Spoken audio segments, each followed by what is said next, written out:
So here we are on what looks like the set of Masterpiece Theatre. I don't think so. Alistair Cook never appeared in red shorts as far as I'm aware. Could be wrong.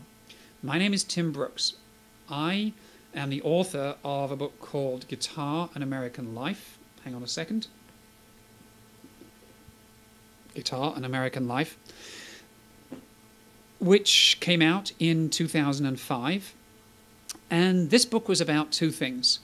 It was about the making of this guitar here, custom-made acoustic guitar, which was made for me by a master luthier in Vermont, and I sort of looked over his shoulder and kind of jogged his elbow, as he was making it, and wrote about that. But I also did a lot of research into the history of the guitar in America, and the book is also about that. It sort of goes back and forth between those two subjects. And needless to say, this barely makes me any kind of an expert, but the outcome of the book was very interesting because people sent me scads of stories. They sent me stories of guitars that I should know about, of guitarists I should know about, of their own life with the guitar, of their own guitar, of their own first guitar. Everybody has an extraordinary relationship with their first guitar. And all of this got me thinking, and in particular it got me thinking, I think I want to do a sequel. I want to do another book. And I want to do a book called The Greatest Guitarist in the History of the World.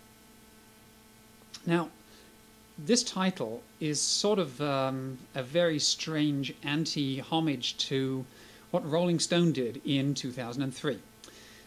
They published what they said was a list of the 100 greatest guitarists of all time. And it was, to be frank, the usual suspects. It was Hendrix, it was Clapton, it was Jimmy Page, it was the heavy metal guys, etc. And this list had an extraordinary effect on people all the way across the country.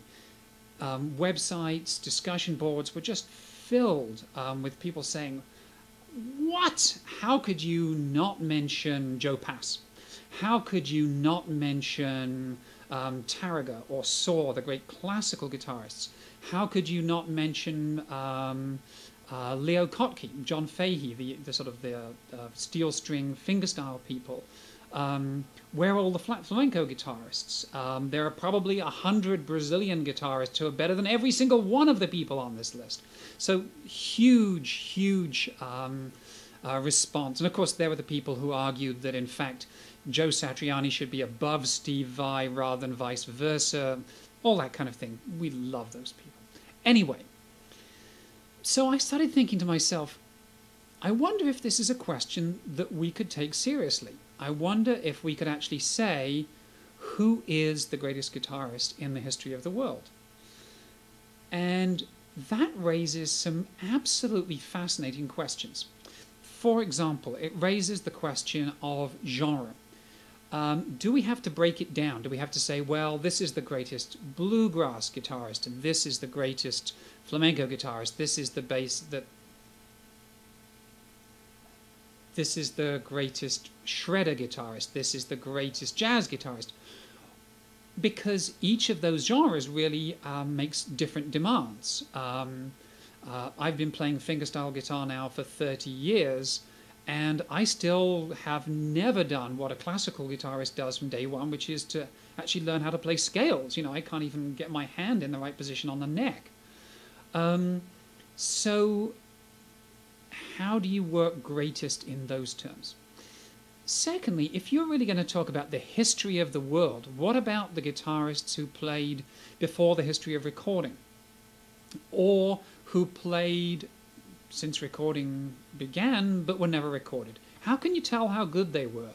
So, for example, there are extraordinary rave reviews of guitarists in the first half of the 19th century. Does that mean that they are better than people who didn't get rave reviews in newspapers in the beginning of the 20th century? Hard to say. Then we can look at compositions. Okay, we look at a piece by Giuliani, and we say, okay, so this is this composition here.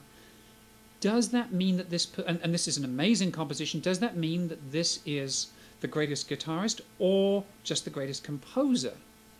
Are they different questions? And there's an interesting question for you. What happens if you've got an amazing guitarist, and this is particularly true in the classical world, for example, who really doesn't compose at all, but just interprets works of other composers? Interesting question. Do you have to have different categories for all of these, in which case you have like 10,000 categories? Another question. Do you judge guitarists solely by their music or by other qualities that we like to think of as qualities that are quintessentially guitar-like? For example, working your way up from poverty, right?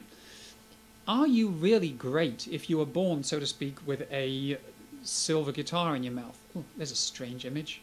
I guess it would have to be like a resophonic guitar, a silver national or something like that. Or is the struggle of the life one of the things that makes you great?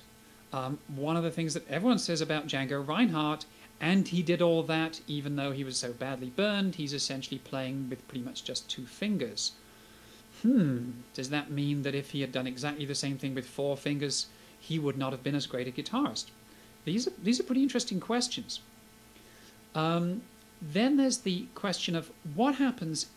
Just imagine if there were only one piece of footage remaining of Jimi Hendrix's life, and he's playing the Star-Spangled Banner. And that's all we have, and it's incandescent. It really is an extraordinary, revolutionary, subversive use of the guitar. Musically, it has all these incredible qualities. But that's the only thing we have.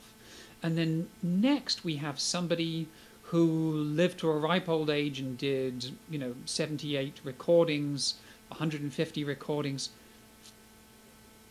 Really, can a single performance really define somebody as a great guitarist, or is it a body of work over a lifetime? And I don't have answers to some of these questions, by the way, and we'll come on to that in a minute. So this is where you come in, because what I'd like to ask you to do, we're going to do a series of these little talks, or these little prompts for thought, or ramblings and ravings, or whatever. But in each case, what we would like you to do is to respond. And in particular, we're interested in certain things. We'd love to hear who you think is the greatest guitarist in the history of the world and why. And frankly, because he rocks, man, is not good enough. We want you to be more specific. Why is it that you really, you're really into this particular player? Especially if you think you know of really extraordinary guitarists that I may not know, we may not have thought of. People who played in Andalusia for 20 years in a small village in 1770, and there are these records in Andalusian which say this is the best person who's ever lived. Probably someone I've never heard of. I don't know much about Russian guitarists, for example. There's this whole school of 7-string guitar in Russia, whole tradition there that I don't know much about, and Polish musicians playing in Russia and vice versa. There's obviously a flourishing guitar climate in a number of African countries now. Paul McCartney, I just came across an interview with him, and in it he said the best live show he had ever seen, this is Paul McCartney talking now, was in Lagos in Nigeria. And he gave the name of this musician, which I can't pronounce. There's someone I want to look into. So send us your comments, send us your suggestions, raise this issue of criteria. How would you know?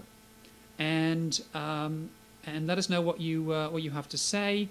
And who knows? We may get back to you and say, can we use your quote in our book? So stay tuned.